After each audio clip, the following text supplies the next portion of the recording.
حج کی ابتدا 8 ذی الحج سے ہوگی۔ نماز فجر کے بعد غسل کریں یا وضو کریں۔ غسل کرنا افضل ہے۔ احرام باندھ لیں اور اشراق کے بعد 2 رکعت نماز ادا کریں۔ سلام پھیرتے ہی مرد حضرات سر سے کپڑا یا ٹوپی ہٹا لیں۔ حج کی نیت اس طرح کریں: یا اللہ میں حج کی نیت کرتا ہوں، آسان فرما، قبول فرما۔ مرد اونچی آواز سے اور خواتین آہستہ آواز سے تلبیہ پڑھیں۔ اب آپ پر احرام کی پابندیاں شروع ہو چکی ہیں۔ احرام کی حالت میں تلبیہ پڑھتے ہوئے مینا پہنچنا ہے۔ آج کا دن مینا میں گزارنا ہے۔ ظہر، عصر، مغرب اور عشاء کی نمازیں مینا میں ادا کریں۔ ذکر، اذکار اور دعا کی کثرت سے اپنا وقت قیمتی بنائیں۔ لوگوں کے ساتھ خوش اخلاقی کے ساتھ رہیں، خدمت کے ساتھ وقت گزاریں، کثرت سے تلبیہ پڑھیں، دعاؤں کا خوب اہتمام کریں، قرآن پاک کی تلاوت کریں، رات مینا میں قیام کریں۔ حج کا دوسرا دن 9 ذی الحج، آپ صبح اشراق کے بعد عرفات کی طرف سفر شروع کریں گے۔ عرفات میں پہنچ کر زوال کے بعد ظہر اور عصر کی نماز اگر امام کے ساتھ مسجد نمرہ میں پڑھی تو اکٹھی ادا کریں گے۔ اگر اپنے خیموں میں ہیں تو ظہر اپنے وقت میں، عصر اپنے وقت میں ادا کریں گے، اور درمیان میں آپ نے زوال کے بعد نماز کی ادائیگی کے بعد دعا مانگنی ہے۔ یہ ہے وقوف عرفہ، حج کا دوسرا فرض۔ 9 ذی الحج کو یہی عمل ہوگا۔ مغرب تک عرفات میں قیام کریں۔ مغرب کے بعد، مغرب سے پہلے نہیں آنا، مغرب کے بعد آپ مزدلفہ کی طرف آ جائیں گے۔ مزدلفہ میں عشاء کے وقت مغرب اور عشاء کی نماز ایک اذان اور ایک اقامت کے ساتھ ادا کرنی ہے۔ اس کے بعد آپ 70 کنکریاں اکٹھی کر کے اپنے پاس رکھیں۔ اب آپ نے رات وہاں قیام کرنا ہے۔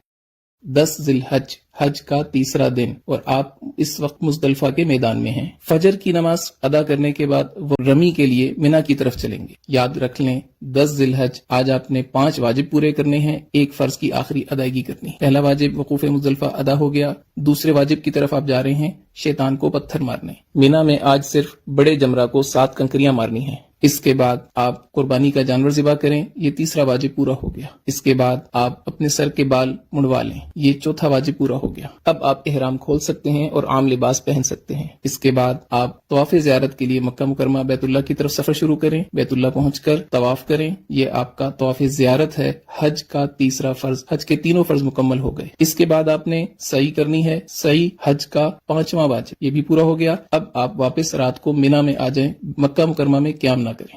11 ذی الحج، حج کا چوتھا دن، مینا میں زوال کے بعد، بہتر یہ ہے کہ عصر کے بعد، تینوں جمرات کی طرف جانا ہے۔ پہلے چھوٹے جمرہ کو 7 کنکریاں مارنی ہیں اور دعا کرنی ہے۔ پھر درمیانے جمرہ کو 7 کنکریاں مارنی ہیں اور دعا کرنی ہے۔ پھر بڑے جمرہ کو 7 کنکریاں مارنی ہیں۔ اب دعا نہیں کرنی اور واپس اپنے خیمے آ جانا ہے۔ رات مینا میں قیام کریں، دعاؤں میں مشغول رہیں۔